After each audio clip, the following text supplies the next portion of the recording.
Welcome to our midweek briefing. Parliament is expected to soon approve the construction of 10 coastal fishing harbours and landing sites. And I'll give you a breakdown of where they are and the benefits that will accrue to the people there. This morning as well, we're happy to inform you that work in the railway sector is recording some significant progress. And again, I'll give you details about that. Parliament is expected to soon approve the construction of 10 coastal fishing harbours and landing sites. This follows a recent cabinet approval given to the commercial and financial agreements that cover these projects, and a recommendation by cabinet to Parliament for its consideration and approval. A total amount of about $235 million has been earmarked for these projects and is situated in selected communities that I'll be outlining to you this morning. The government's vision to transform Ghana's fishing industry will be found on pages 18 and 19 of the NPP's 2016 manifesto. And there's a key pillar within that vision that says that top of the agenda, and here's a quote, top of the agenda for fisheries will be the program of building landing sites and storage facilities. And in fulfillment of that, we are now at the crossroads to approve and commence the construction of 10 fishing harbours and landing sites in a number of areas. The 10 identified sites where the landing beaches will be constructed are Teshi in the Greater Accra region, Axim in the Western region, Dix Cove in the Western region, Elmina in the Central region, Winneba in the Central region as well, Mumford in the Central region, Sinyabreku in the Central region, Fetegoma also in the Central region, Muri in the Central region, Keta in the Volta region. The development of the fish landing sites and ports is aimed at ensuring safe launching and landing of particularly artisanal fishing and canoes. It's also aimed at creating and maintaining a hygienic environment for the processing and the handling of fish, preventing and minimizing post-harvest losses and adding value to the fish caught by artisanal fishermen. Ladies and gentlemen, the fisheries sector plays a major role in the Ghanaian economy. It contributes about 3% of our GDP, we are told, and also has significant indirect contributions to the economy. And these include employment opportunities for marine fishermen, boatyard workers, suppliers of auxiliary goods and services, and exporting of the fish products to earn foreign exchange for the country. One of the significant expectations we have when these fish landing sites are completed is that about 12% of our total national fish stock, which is currently exported, will go up.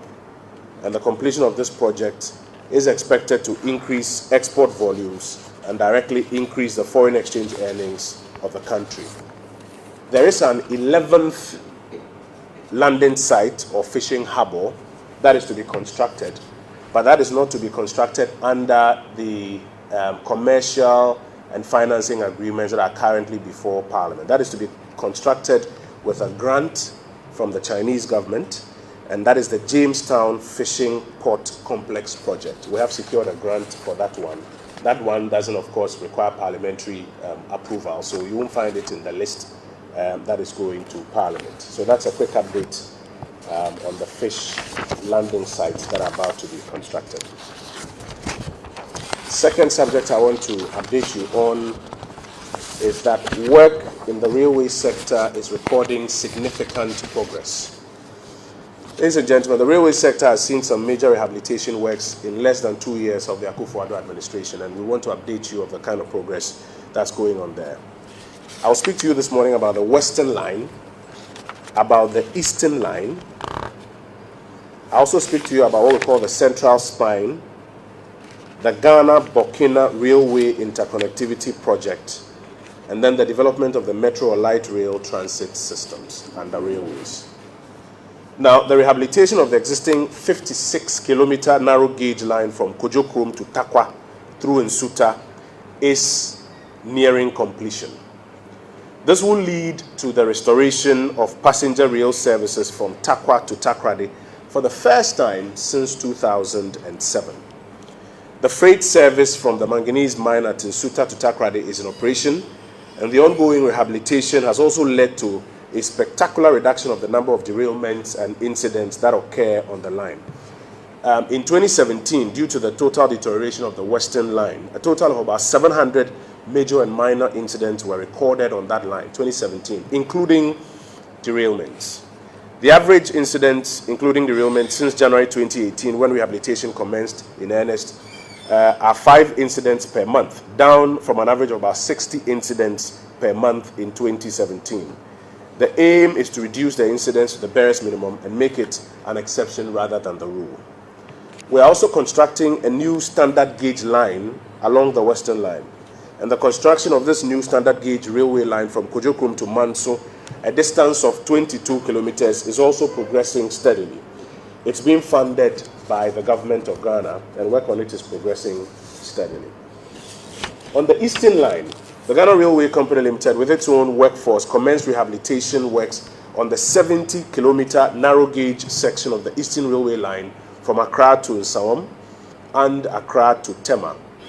Rehabilitation of the Achimota to Tema section of the line is approximately 90% complete, and test runs have already commenced on that line.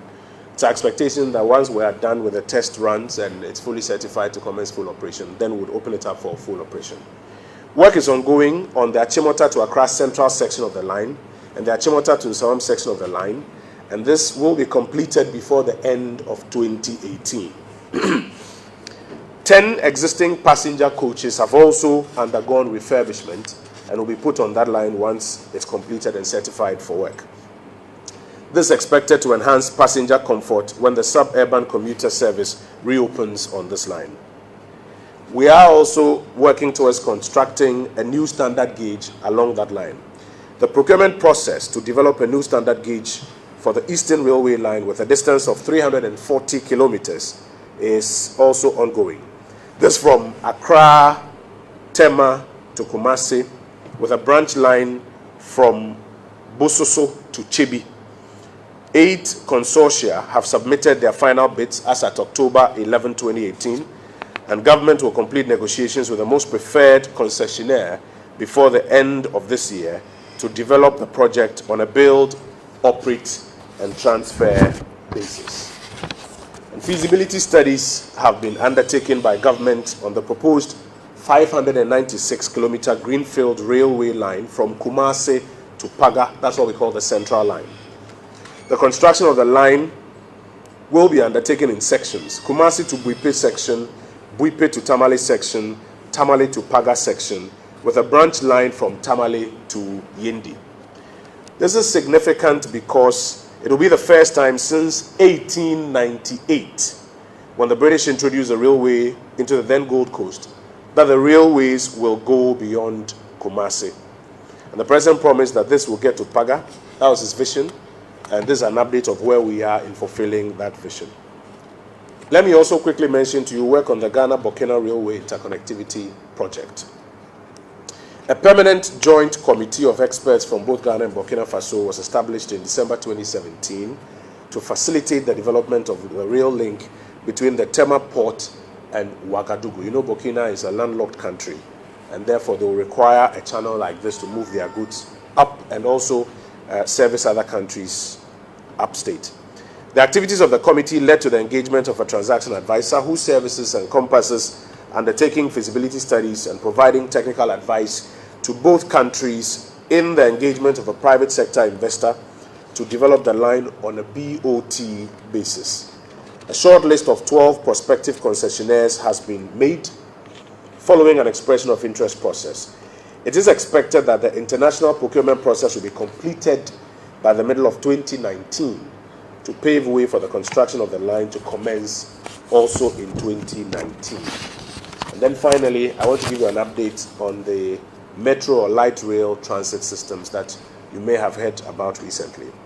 Feasibility studies commenced in 2018 with the objective to identify the map out of the right-of-way for the development of the metro light rail transit systems in Accra and Kumasi. The vision will be pursued in 2019 to address the negative impacts of congestion in Accra and Kumasi. The Ghana Railway Company Limited has also signed an MOU with the George Grant University for Mines and Technology at Takwa to transform the training school, the railway training school, into an accredited tertiary institution.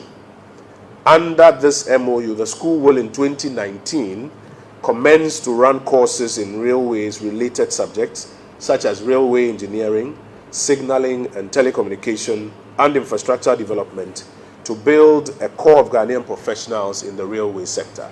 The idea is that while we are completing work on these lines, as I'm mentioning to you, and while we are working on the BOT arrangements where we can bring in private players also to develop some of the lines, it's important to build local capacity so that we don't just build a line, it's only for them to run down sometime shortly, but we have very skilled professionals from this institution who can manage that industry for us.